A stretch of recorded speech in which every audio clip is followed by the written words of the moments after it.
Bonsoir tout le monde, contente de vous retrouver. Alors Bonsoir. pour certains c'est bonsoir, pour d'autres c'est bonjour parce que je crois que certains sont connectés depuis Tahiti. Alors bienvenue à cette session. Vous savez que nous avons fait une série sur la quête de la force intérieure. Donc voilà, nous avons commencé cette série il y a plusieurs mois déjà, puisque bon, l'intervention elle est peut-être tous les mois et demi, tous les 2 mois, sur la quête de la force intérieure.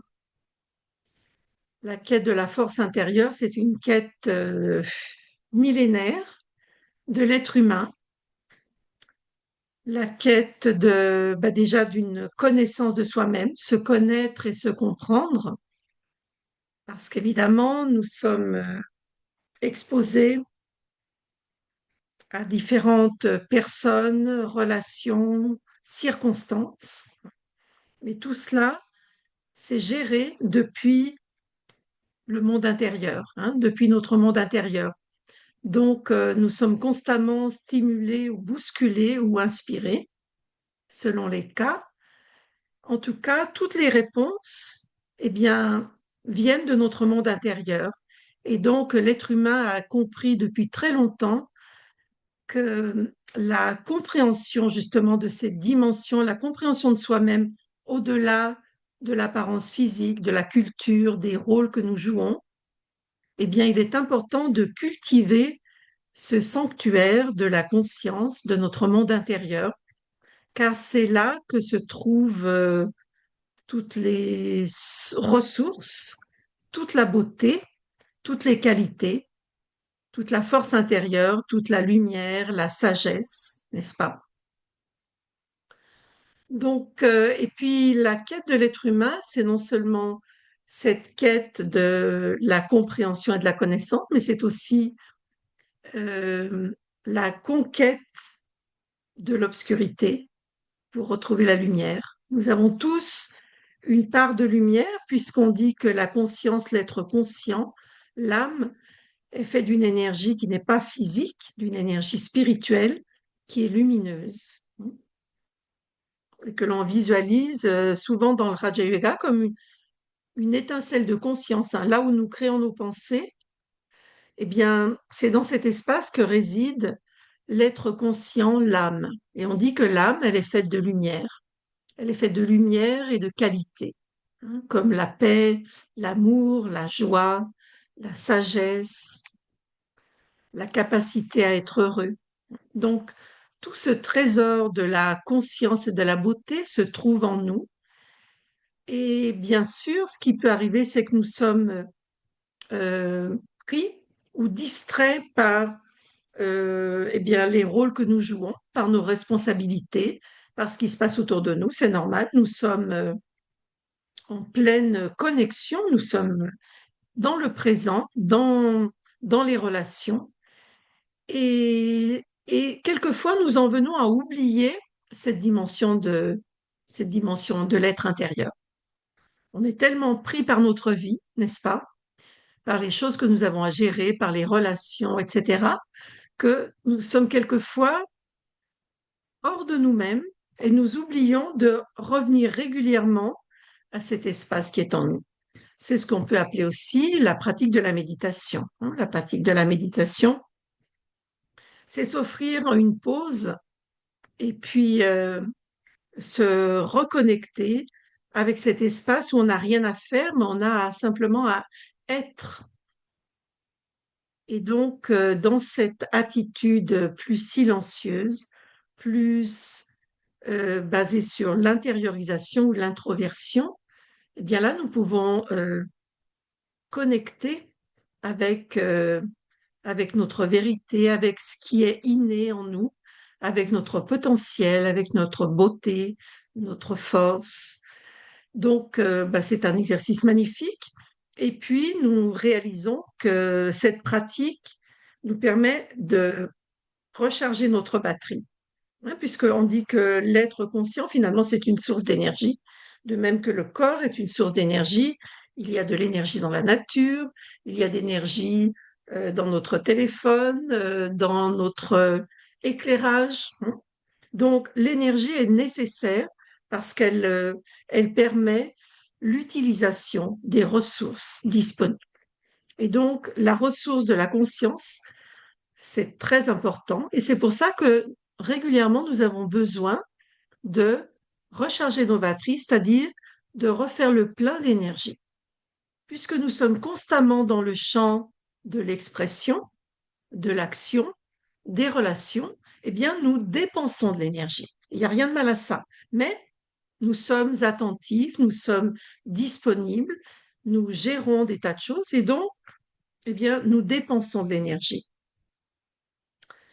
Et c'est pour ça qu'il est important de retrouver, nous ressourcer et recharger nos batteries, comme lorsqu'on recharge un téléphone. Donc voilà tout le but de la méditation. Et donc, le sujet qui nous concerne aujourd'hui, donc la quête de la force intérieure, on appelle aussi cette force intérieure, on explique dans le Raja Yoga que cette force intérieure, on peut aussi l'appeler le pouvoir intérieur. Alors, c'est un pouvoir, c'est pas un pouvoir pour gouverner les autres, c'est un pouvoir, vous savez que Raja Yoga, c'est la capacité à savoir se gouverner soi-même. C'est quand même très important et très, très utile et nécessaire, n'est-ce pas? Plutôt que d'être gouverné par les autres ou par les circonstances, tout en étant avec les autres et en traversant les circonstances, eh bien, plus je sais gouverner mon monde intérieur, c'est-à-dire mieux je sais voir, apprécier, discerner, faire les bons choix, etc., rencontrer, coopérer, tolérer, hein. Tout ça, c'est ce qu'on fait toute la journée sans s'en rendre compte. Euh, Et donc, voilà, ce pouvoir intérieur, on dit que c'est comme si c'était la pleine lune, hein, quand on est dans notre pouvoir intérieur, l'âme est dans sa lumière. Elle a retrouvé tout son éclairage, toute sa clarté. Et cette clarté, cette lumière, elle se divise en différents pouvoirs spirituels, en différentes qualités qui deviennent très utiles à l'heure de faire des choix, de diriger notre vie, de tolérer certaines circonstances, d'avoir du discernement, etc., de savoir quelquefois lâcher prise et à d'autres moments faire face. On a besoin de toute cette souplesse. Donc, il y a ces 8 pouvoirs qu'on est en train de visiter ensemble lors de ces rencontres, n'est-ce pas? Je pense que certains d'entre vous, vous avez déjà été présents à plusieurs, à plusieurs sessions. Et puis, si c'est la première fois, c'est pas grave parce que on peut tout à fait prendre le train en marche. C'est très pratique. Et donc, j'avais envie parce que je l'ai fait les autres fois, de partager avec vous certaines diapos parce que il y a une espèce de diaporama qui reprend tous ces pouvoirs, toutes ces forces qui sont en nous et de façon illustrée, très sympathique. D'accord? Donc vous savez que, ça j'aime bien aussi raconter cette histoire, vous savez que justement, puisqu'on dit que cette quête millénaire de la force intérieure, de la connaissance de soi-même, de cultiver sa lumière intérieure et dissiper la part d'ombre, parce que la part d'ombre, quelquefois, nous ralentit, ou peut être douloureuse, ou peut créer des peurs ou des doutes, etc. Donc, plus le chemin est éclairé, le chemin intérieur, eh bien, plus on aura des réponses à apporter qui seront, la plupart du temps, assez justes, hein, proches d'une certaine sagesse. D'accord? Et donc, donc, pour revenir à ça, donc il y a beaucoup de légendes populaires ou même d'histoires religieuses, hein, où on a souvent un héros qui a terrassé un dragon, n'est-ce pas? Vous avez déjà entendu des histoires. Je crois, il y a même un saint qui a terrassé je crois que c'était un dragon. Et on a aussi Saint Georges qui a terrassé un dragon. Donc l'histoire, je vais la rappeler en 2 minutes parce que je la raconte souvent. Donc il y a Saint Georges arrive dans un village Et dans ce village, ils sont tous terrorisés parce qu'il y a un dragon qui les effraie, qui leur fait peur, qui crache du feu et qui leur rend la vie impossible. Donc, ils vivent terrés chez eux et c'est très difficile. Et donc, Saint-Georges, bon, peut-être qu'à l'époque, il s'appelait Georges, peut-être qu'il est devenu saint après, mais en tout cas, il arrive, c'est un chevalier valeureux, etc. Et donc, lui, il a ce courage d'aller affronter le dragon. Et donc, voilà, il est tellement noble et courageux et sûrement très doué aussi en armes, puisqu'à l'époque, bon, il y avait ses armes physiques. En tout cas, il libère le village du dragon. D'accord?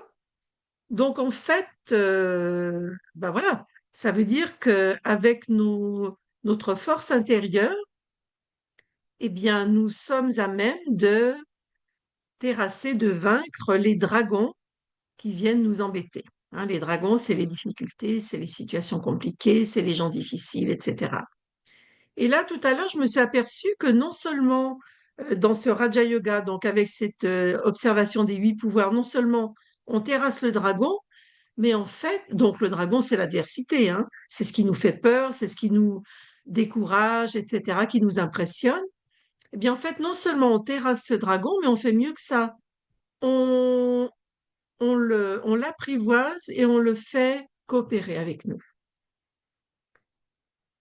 Donc, ça veut dire que quand on développe notre force intérieure, notre sagesse intérieure, eh bien, notre regard change vis-à-vis de l'adversité, vis-à-vis de l'inimitié, vis-à-vis de ce qu'on pourrait appeler des situations ou des personnes ennemies. Et on arrive peut-être pas forcément à en faire des amis, mais en tout cas à neutraliser la situation et même parfois à coopérer ou à générer de la coopération avec ces personnes. C'est quand même assez extraordinaire. Et donc, je me suis aperçue de ça tout à l'heure en regardant les diapos. Et j'ai vu que, donc c'est bien, enfin, je veux dire, aujourd'hui, on termine cet atelier des 8 pouvoirs. Et donc, on va avoir 2 pouvoirs aujourd'hui. Excusez-moi, hein, je fais toujours un petit rappel parce que c'est bien d'avoir quand même une compréhension de l'ensemble. Et donc, je vais vous montrer cette image des 8 pouvoirs. Voilà, vous devez la voir. Et donc, vous voyez, on a 8 guerriers là, hein, qui représentent chacun un pouvoir intérieur. D'accord? Et donc, il y avait le premier pouvoir. Non, c'était pas. Ah oui, d'accord. Bon, le premier, c'était l'intériorisation. Hein. Donc, l'intériorisation, c'est prendre ces moments de silence, faire une pause, méditer, réfléchir, etc. Et donc, là, on voyait ce chevalier qui se regardait dans un lac d'eau très claire, très transparente. Donc, il acquérait de la clarté. De cette clarté qu'il acquiert, eh bien, il va développer l'aptitude ou le pouvoir du discernement. C'est-à-dire que tout d'un coup, sa visibilité, vous voyez même son cheval est, est un fidèle compagnon, très, très compétent aussi, puisque lui aussi, il a sa longue vue.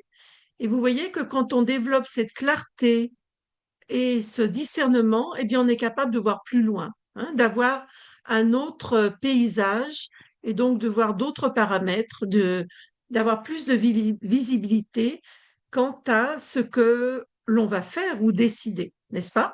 Donc, tout ça, c'est très intéressant. Et donc, ensuite, il y avait, après le discernement, qu'est-ce qu'il y a? Il y a le pouvoir de décision.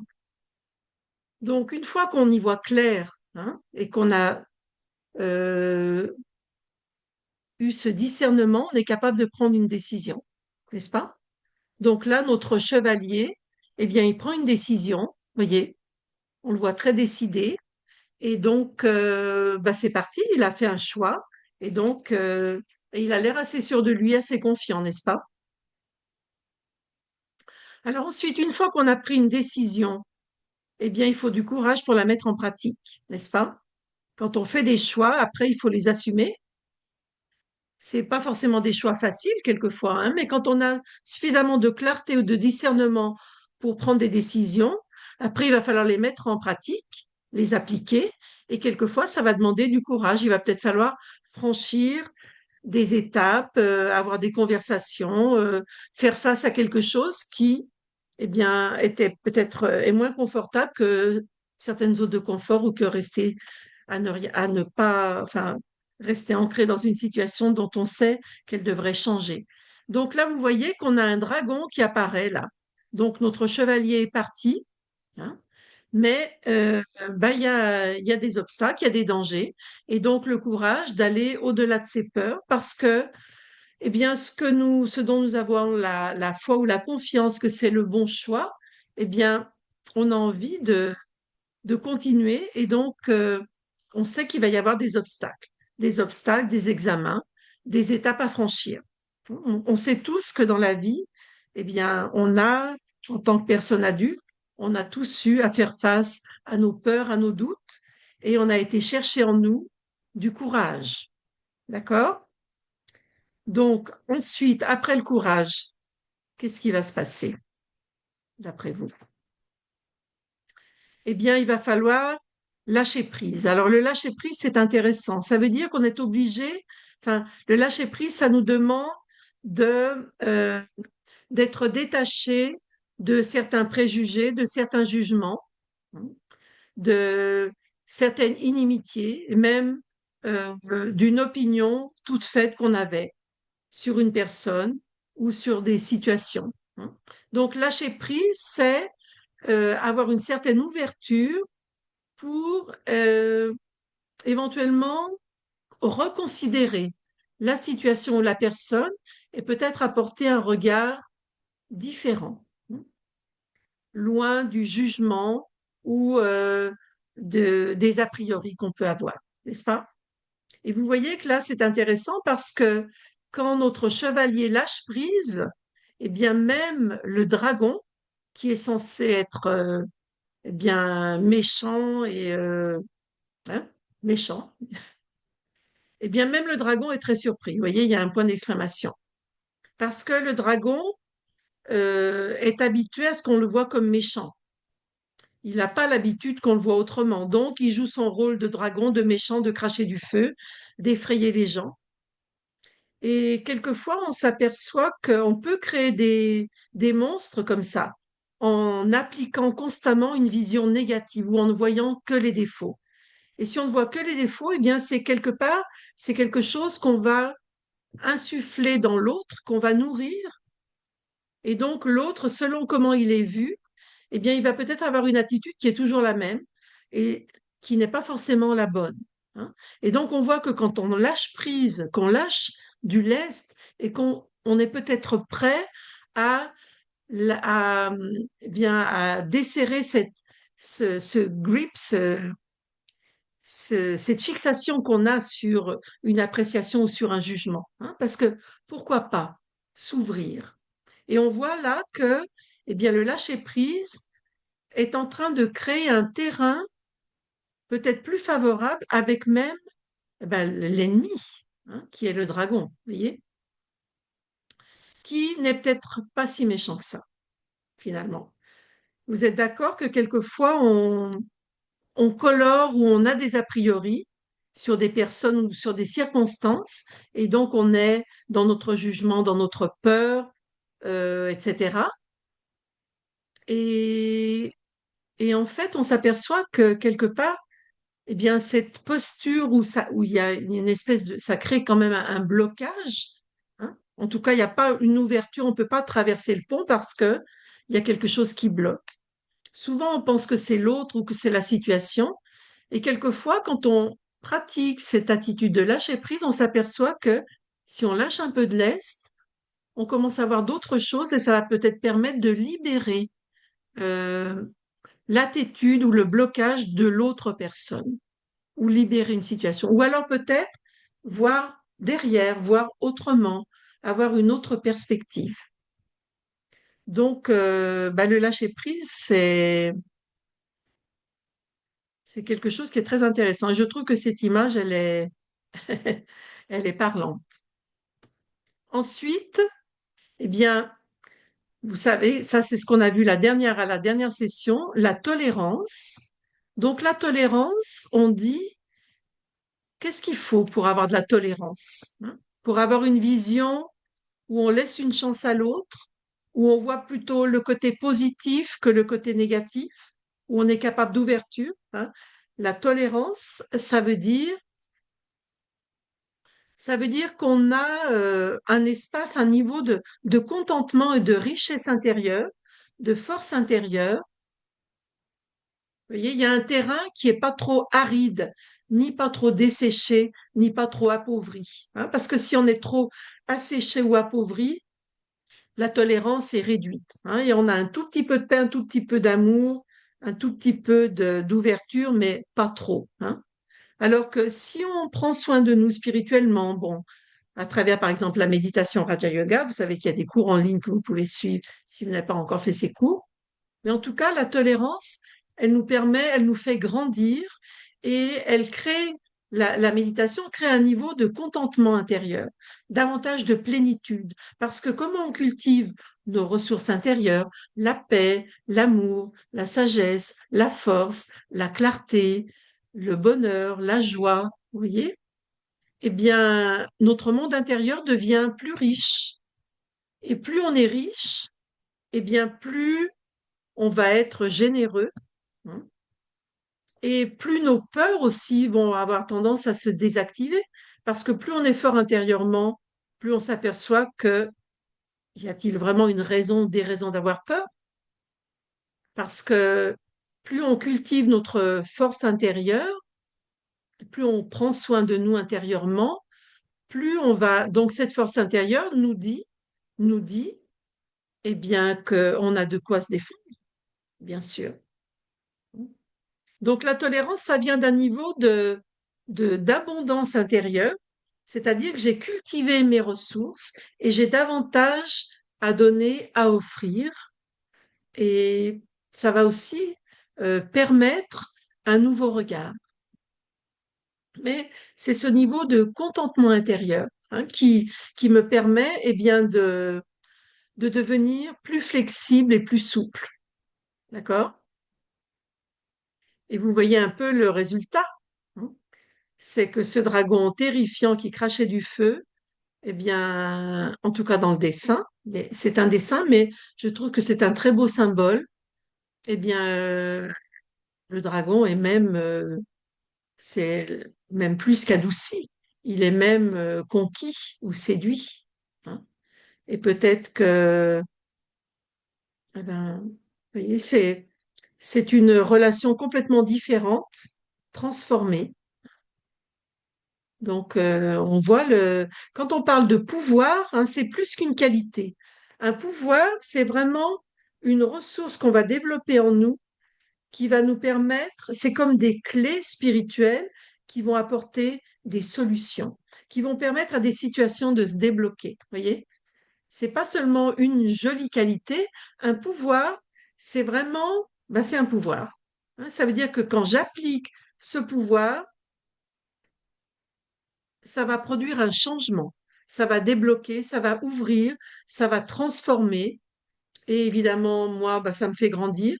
Et puis, ça rend atteignable ou gérable des situations ou des relations qui avant étaient complètement verrouillées, vous voyez, ou cadenassées, ou alors c'était moi qui étais cadenassée dans ma peur, ou dans mon appréhension, ou dans mon jugement, hein. Vous voyez, donc, finalement, cette force intérieure, on voit que quand elle commence à se cultiver, à se manifester, tout ce que ça apporte comme amplitude et comme capacité dans mon positionnement, hein. Ça me permet d'avoir un positionnement euh, beaucoup plus moins fermé qu'avant. Et donc, on va voir donc les deux derniers pouvoirs pour cette série de 8. Et donc, le suivant, c'est l'adaptation ou la flexibilité. Alors, c'est intéressant parce qu'évidemment, ça vient après la tolérance. Donc, quand on a une vraie tolérance, hein, on devient donc plus flexible et plus souple, hein, c'est-à-dire que notre capacité a grandi. Et donc, le résultat, eh bien que ça nous rend plus flexibles et plus adaptables. Voyez? Et alors, l'adaptation, vous voyez que là, eh bien, notre dragon est devenu, a été adopté. Il fait partie du groupe. Donc, on a le cheval, hein, on a nos chevaliers, et puis on a un dragon qui est tout content. Et finalement, ben, vous voyez que finalement, cette capacité de tolérance, eh bien, ça nous permet de nous adapter, c'est-à-dire que ça nous fait grandir. Donc, plus on est grand, plus on a une capacité de s'adapter aux situations, aux personnes. Ça veut dire aussi, eh bien, se défaire des préjugés, parce qu'on peut avoir des préjugés, on peut avoir des inimitiés. Mais quand on va au-delà d'un ressenti ou même parce que la méditation elle nous permet aussi de guérir quelque chose en nous, hein, parce qu'on a des blessures, bien sûr. On a été blessé. On a pu aussi en blesser d'autres. Mais en tout cas, je peux m'occuper de mes propres blessures parce que la méditation, elle me permet d'appliquer un baume sur mon histoire, sur mes blessures, une meilleure compréhension, mais aussi adoucir, une capacité d'adoucir. Parce que quand on active l'amour, la paix, la sagesse, voyez, cette lumière qui est en nous, eh bien, toute cette lumière, elle vient guérir aussi euh, nos mémoires et parfois aussi nos blessures. Hein. Et donc, ça nous permet, qu'est-ce que ça permet, cette capacité d'adaptation, de se défaire des préjugés, etc., de devenir plus souple, et puis d'avoir moins mal partout. Parce que quand on a des blessures, eh ben, on souffre, on a mal, ou alors on est susceptible, ou alors on est vulnérable, ou on est facilement blessé, n'est-ce pas? Donc, ce travail des 8 pouvoirs nous permettant de guérir nos blessures, eh bien, on devient beaucoup plus, hein, quand on est malade, en mauvaise santé ou qu'on a mal partout, bah, tout nous fait mal. Donc, on a plutôt tendance à pas trop s'aventurer, à pas trop sortir, à être plutôt un peu recroquevillé, en tout cas dans une grande prudence, hein, parce que il y a beaucoup de choses qui nous font mal, qui nous blessent, etc. Donc, spirituellement parlant, eh bien, c'est pareil.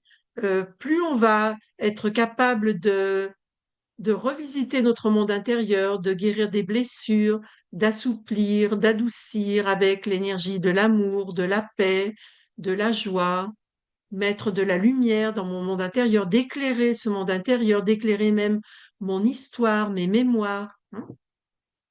Eh bien, on arrive à un processus de réconciliation.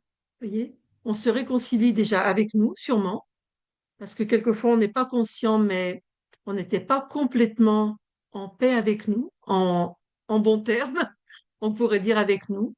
Hein. Donc, ce processus de réconciliation, eh bien, il s'opère justement en reconnectant avec nos qualités innées, avec toutes ces ressources qui sont en nous, toute cette beauté, toute la beauté que l'on recherche, à laquelle on aspire. Vous savez très bien que cette beauté, elle est en nous. Si nous la recherchons, si nous en avons la nostalgie ou la quête, c'est parce qu'on la connaît. Si c'était quelque chose d'étranger à nous, on n'en aurait pas la nostalgie, on n'aurait pas cette quête, voyez? Donc en fait, c'est une façon de se réconcilier, c'est-à-dire de se retrouver, de refaire un avec soi. Et donc, ça nous permet donc cette guérison, comme on disait tout à l'heure, et puis ça opère donc ce processus de réconciliation. Et ce qu'il y a d'intéressant, c'est que, en fait, cette attitude spirituelle de la méditation, de connecter avec notre essence, avec notre âme, qui est, qui possède, qui est une source de beauté, de valeur, de qualité, de noblesse, de force, etc., eh bien, ça nous donne de la profondeur, bien sûr. C'est-à-dire que ça nous permet de non seulement être en relation avec le monde extérieur, mais on sait comment aller puiser en nous des ressources, hein. Et ça nous permet quelque chose d'extraordinaire. Ça nous permet d'ajouter, de donner de la profondeur à nos racines. C'est comme si on avait un arbre intérieur. Et c'est comme si les racines de notre arbre étaient très profondes. C'est-à-dire l'arbre de notre monde intérieur est profondément enraciné. Et donc quelque chose qui est enraciné, qui a des racines profondes, eh bien, il ne sera pas déraciné, justement. Il sera capable de s'adapter, de se plier, de se courber, parce que quelquefois, la capacité d'adaptation, c'est la flexibilité, hein, et parfois, dans des circonstances, on est obligé de se plier, de s'adapter, de changer de forme, sans changer de valeur, mais quelquefois de changer notre forme, etc., ou notre attitude, hein.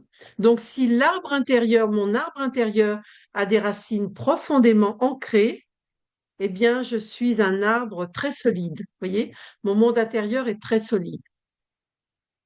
Il n'y a pas longtemps, j'étais dans le Midi et une amie me disait que, parce qu'il y avait eu des bourrasques dans la région de Narbonne, tout ça, et qu'il y avait eu une période où il y avait des bourrasques ou des ouragans, etc., et qu'il y avait des arbres, entre autres les pins, qui avaient des racines peu profondes. Bah, tous les pins s'étaient retrouvés sur le bord de la route, enfin par terre, quoi, hein. Ils ont été couchés par terre parce que leurs racines n'étaient pas suffisamment profondes.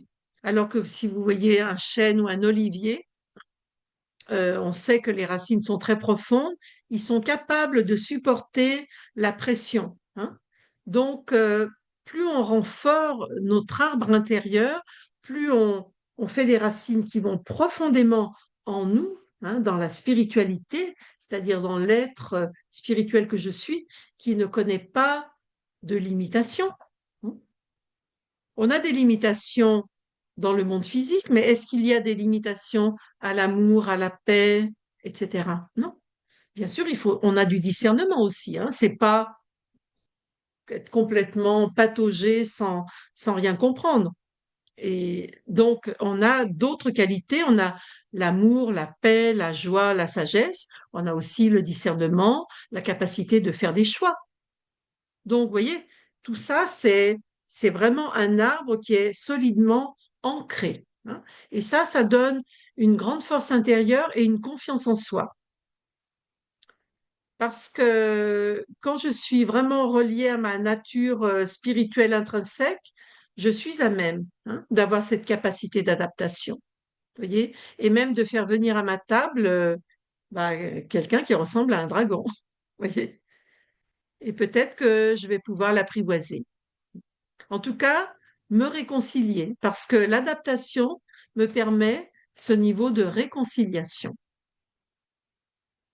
Ça vous paraît intéressant? Moi, j'aime bien ces images parce que je trouve qu'elles ont, bien qu'elles soient, comment dire, innocentes, très simples, presque enfantines, je trouve qu'elles ont beaucoup de profondeur. Et je vais vous faire faire une petite méditation sur l'adaptation. D'accord? Donc, on va faire une pause de silence. Donc, c'est une petite pause à mi-chemin. Donc, je m'installe en silence et je regarde en moi. En puisant dans mes racines intérieures l'énergie de mon âme, je peux dissoudre les blessures, les ressentiments et les mauvais sentiments que j'ai pu accumuler. Je me sens donc plus léger. Et alors, je peux me libérer du fardeau, de l'insatisfaction, de la colère ou de tout sentiment d'injustice. Cette légèreté m'offre la clarté nécessaire pour trouver de nouvelles alternatives. Je cesse d'être dans le jugement, je cesse de juger, de comptabiliser même les erreurs et les faux pas des autres, ainsi que les miens. Et je me libère ainsi du ressentiment et d'un sentiment de culpabilité. J'opte pour un nouveau regard, pour une approche différente de la vie.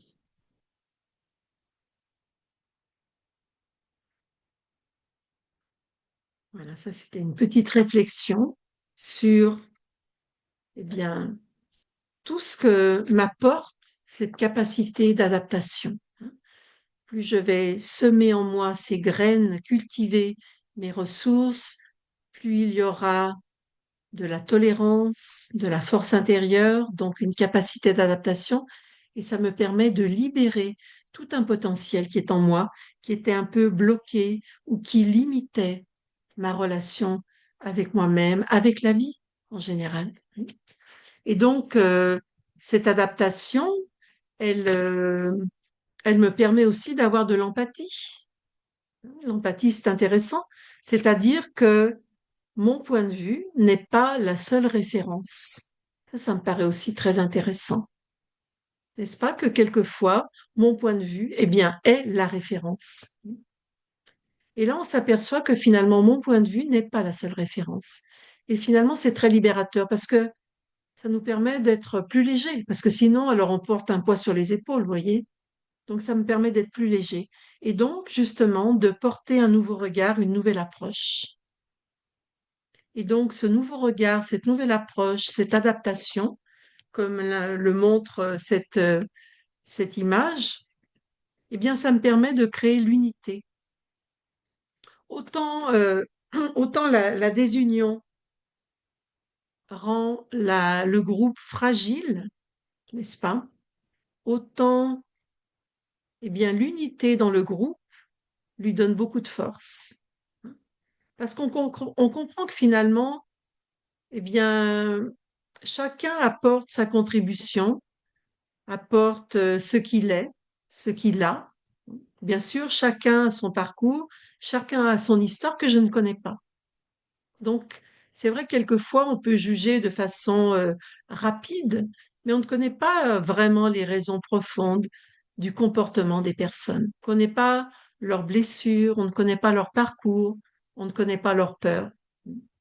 Donc, cette capacité de développer notre pouvoir intérieur, notre lumière, notre sagesse, me permet d'avoir, tout en étant plus généreux, d'avoir plus d'empathie, hein, je conserve, vous vous souvenez bien, mon discernement et ma capacité de prendre des décisions.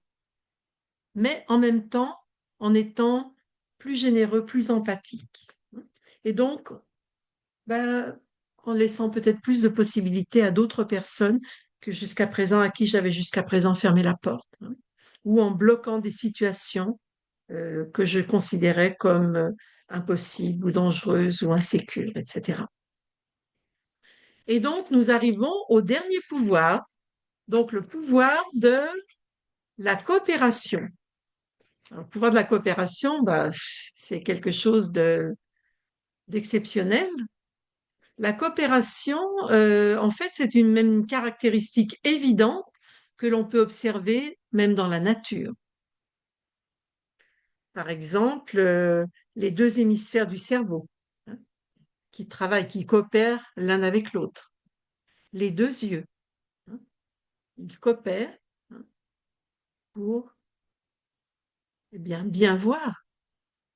Le cœur, hein, qui coopère avec tout le réseau de vaisseaux sanguins que nous avons et qui distribue son énergie dans tout le corps. Dans la nature aussi, le soleil, il coopère avec tous les êtres, avec la nature, etc. Il donne sa lumière, il pose pas de conditions. Vous voyez.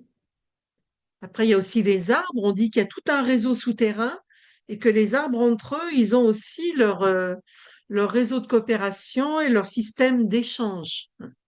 Donc la coopération, c'est quelque chose finalement d'extrêmement important dans la vie, dans la société. Dans le corps humain, si vous imaginez, si il n'y avait pas cette coopération entre les deux hémisphères du cerveau, entre mes deux yeux, entre le cœur et les vaisseaux, etc., hein, eh bien, il y aura un déséquilibre dans l'échange énergétique, parce que l'échange énergétique ne se produirait pas, ou alors se produirait d'une façon instable, non constante, hein. Et donc, bah, ça peut créer des maladies ou des insuffisances, n'est-ce pas? Donc, dans la société, c'est pareil. Une société, elle fonctionne de façon beaucoup plus riche et beaucoup plus fluide. Elle sera beaucoup en bien meilleure santé s'il y a cette capacité d'adaptation. Alors, de coopération, pardon. Alors, donc, vous voyez là la coopération où ça nous mène. Notre dragon leur permet de faire un bon petit souper. Donc, ils ont des boulettes grillées ce soir.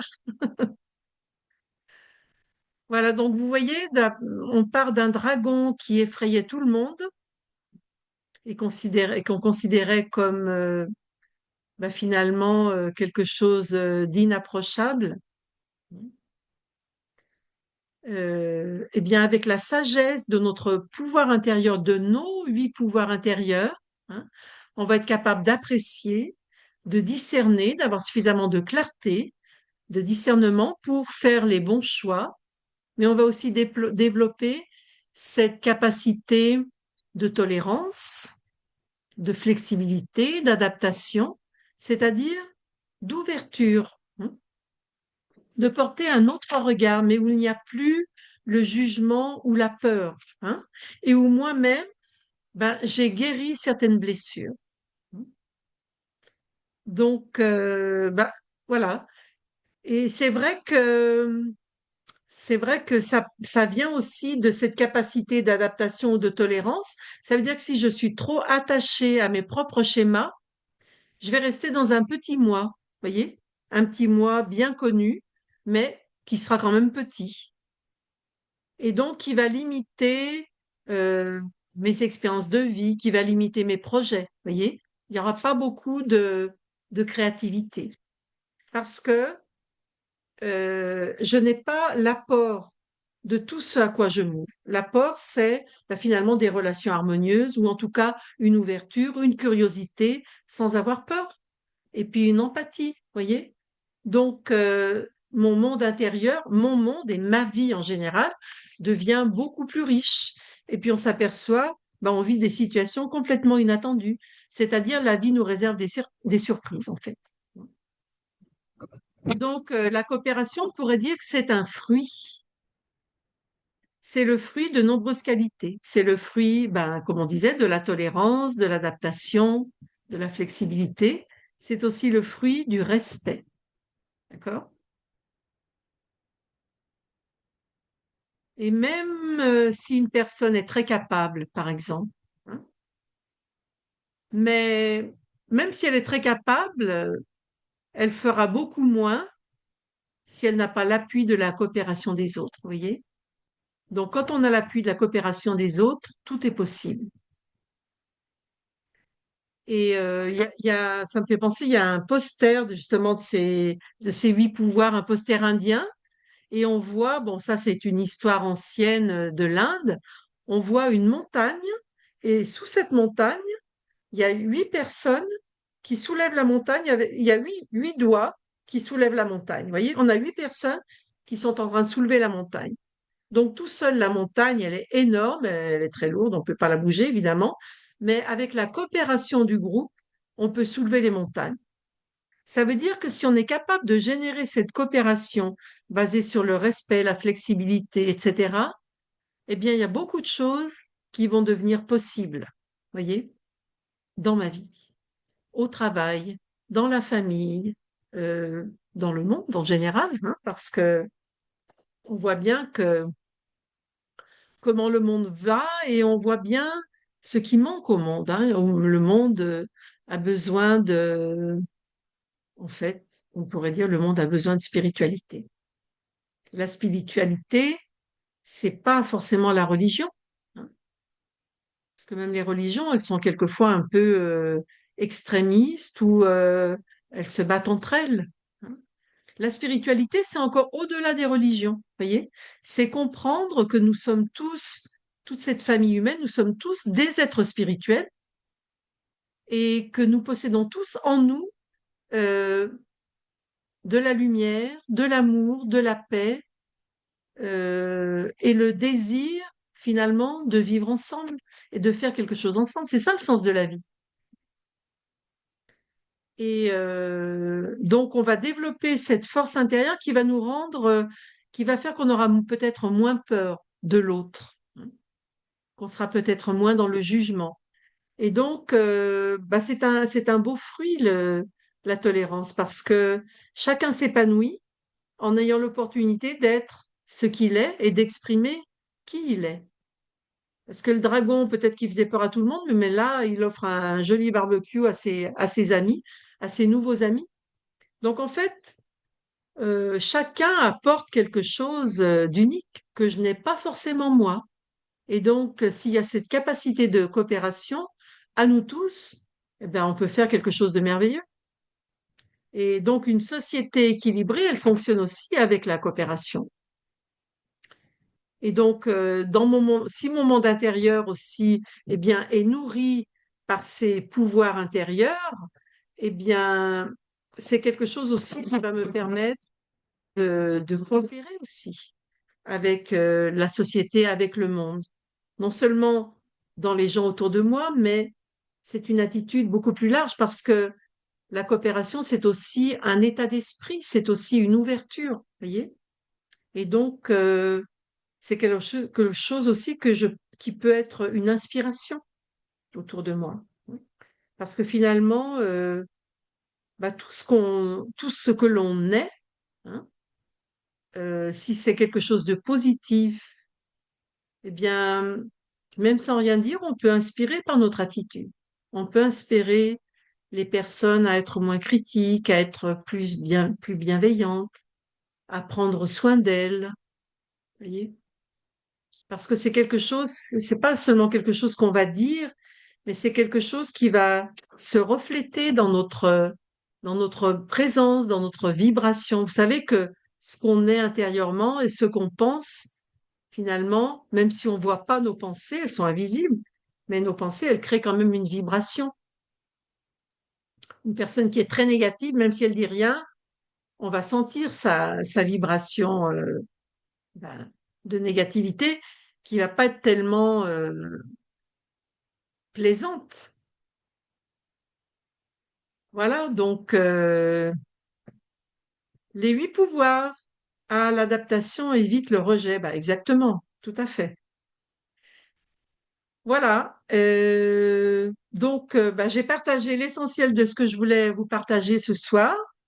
Donc, bah, moi, je trouve que ça, je sais pas l'effet que ça vous fait, mais moi, je trouve que ça produit un certain enthousiasme parce que l'espoir, l'espoir et la réalisation que finalement je possède en moi beaucoup tout un potentiel une richesse intérieure. C'est comme s'il y avait un trésor qui vivait en nous et que quelquefois on oublie d'aller le visiter, ce trésor. Alors on dépend des ressources extérieures qui quelquefois sont bonnes, mais quelquefois qui sont pas extraordinaires, alors qu'on a un trésor en nous. Donc, on est obligé peut-être quelquefois de vivre petitement, vous voyez, de façon un peu étriquée, réservée, prudente, etc. Hein. On va pas trop s'aventurer parce que on n'a pas accès à toute cette abondance qui est en nous, toute cette richesse. Et donc, bah, c'est vraiment une expérience, hein, c'est quelque chose, c'est un cheminement. On commence à méditer, on découvre peut-être premièrement l'expérience de la paix intérieure, et puis après on s'aperçoit qu'il y a d'autres ressources en nous, innées, hein, parce qu'on dit que bah, je suis un être spirituel, donc je suis un être conscient, une âme, on peut dire aussi. Donc on dit que l'âme, c'est une petite, comme une étincelle lumineuse, hein. On dit que l'âme, c'est une source de lumière, mais elle est infinitésimale, hein. Mais en même temps, elle a une grande force. Et donc, c'est cette énergie qui donne vie à mon corps. C'est la source d'énergie vitale dans mon corps. Et c'est aussi la source de la conscience. Donc c'est une énergie qui fait fonctionner mon corps et c'est aussi l'énergie qui est dans mes pensées, dans mes sentiments, dans mes valeurs. Hein. Toutes ces qualités-là, elles s'expriment à travers le personnage que je suis. Et donc, plus on va cultiver ce trésor qui est en nous, eh bien, plus on va pouvoir manifester une plus grande diversité dans qui nous sommes. Parce que finalement, qui suis-je? Il y a toute cette beauté qui est en moi. Le monde a besoin de beauté. Certains diront, moi, je recherche la paix. D'autres, ils diront, moi, j'ai besoin d'amour. D'autres, ils diront, j'ai besoin de bonheur. Mais tout ça, si on devait décrire ce qu'est la beauté, eh bien, on décrirait les qualités de l'âme. La paix, l'amour, la joie, la pureté, c'est-à-dire l'authenticité et la force intérieure, la sagesse, quoi. Et donc, toutes ces qualités-là, ça peut créer comme un prisme, comme un arc-en-ciel. Hein. On dit qu'il y a trois couleurs de base, ça je le dis souvent aussi, mais c'est quand même intéressant de s'en souvenir. Il y a trois couleurs de base, je crois que c'est rouge, jaune et bleu, et avec trois couleurs, on fait un arc-en-ciel qui traverse de l'est à l'ouest ou du nord au sud. Vous vous rendez compte? Toutes les nuances qu'on peut développer, des nuances dans ma personnalité. Combien de nuances y a-t-il dans l'amour? Combien de nuances y a-t-il dans la paix? Combien de nuances y a-t-il dans la force intérieure? Vous voyez? Parce que par exemple, les nuances de l'amour, ça peut être, on va pas sauter au cou de tout le monde, ça peut être la douceur, la gentillesse, l'empathie, la bienveillance. Vous voyez?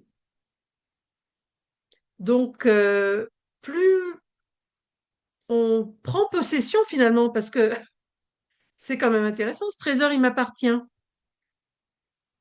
Alors, personne ne peut me le voler, mais je peux l'oublier ou le négliger. C'est dommage. Hein, il y a des gens qui jouent à la loterie toutes les semaines. La loterie, elle est déjà en nous, comme ça, sans rien faire. Dans le silence, on peut créer ces moments de reconnexion avec nous-mêmes. Voilà, ça va si vous voulez, on peut terminer avec quelques minutes d'une petite méditation. Donc, je m'offre une pause.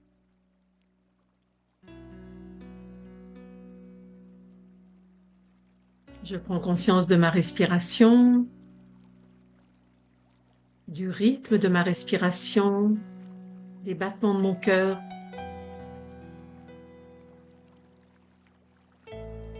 Je prends conscience aussi de toutes les activités silencieuses à l'intérieur de mon corps. Et j'apprécie la coopération, justement, de tous les systèmes à l'intérieur de mon corps qui créent ce qu'on appelle un niveau de santé ou un niveau d'énergie. Ce corps m'accompagne nuit et jour dans tous mes mouvements, dans tous mes gestes. Et donc j'accorde aussi du respect et de la gratitude à ce merveilleux costume physique qui me permet à moi, l'âme, de m'exprimer. Donc je ressens un niveau de bien-être. Et à chaque inspiration, je m'emplis de calme, de sérénité. J'inspire calme et sérénité.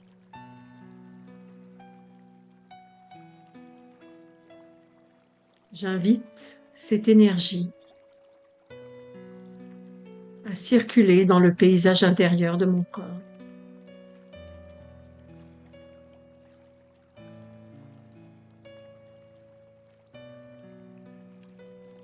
Cette énergie bienveillante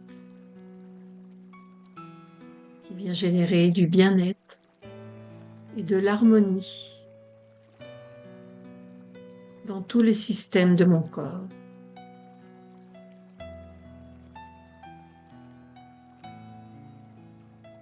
Chaque cellule de mon corps s'imprègne de calme et de paix.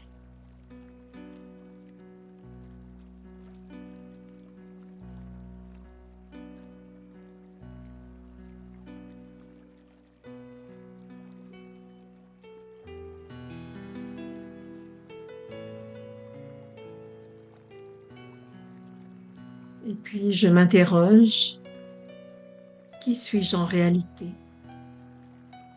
Au-delà de mon apparence physique, au-delà des différents rôles que je joue, de ma culture.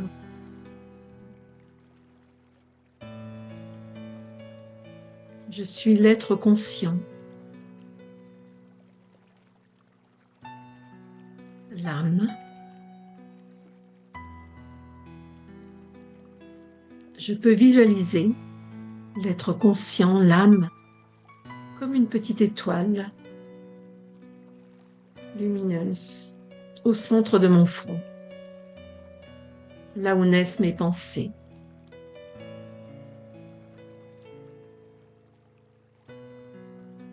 Cette lumière, c'est la lumière de ma conscience.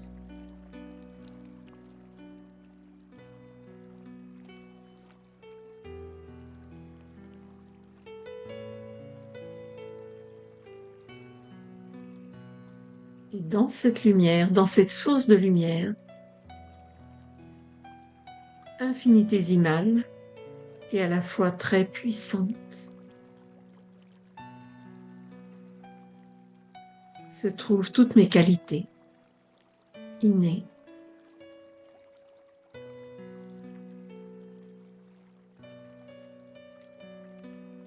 Et je découvre le trésor de ma beauté intérieure.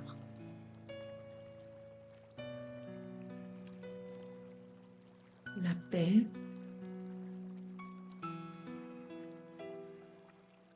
l'amour,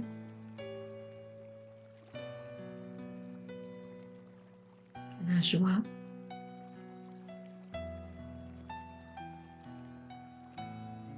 la clarté ou la pureté et la force intérieure.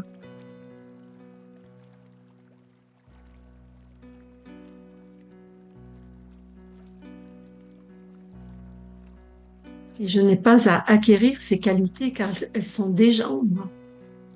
Elles sont déjà là. Elles font partie de ma nature innée, de mon essence. Et la méditation m'aide à éveiller ces qualités. Car ma pensée est une énergie. Et si j'oriente ma pensée vers les qualités de l'âme, vers ma nature spirituelle, eh bien, je vais nourrir ces qualités. Elles vont s'éveiller et elles se manifesteront dans ma vie.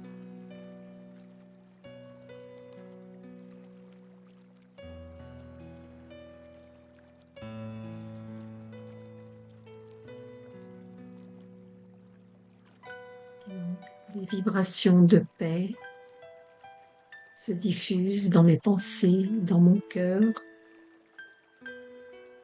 et dans tout mon corps.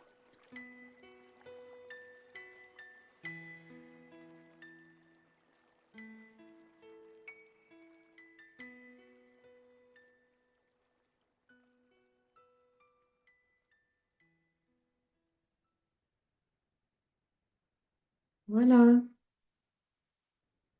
ça a été. Je vois qu'on a dépassé de 5 minutes.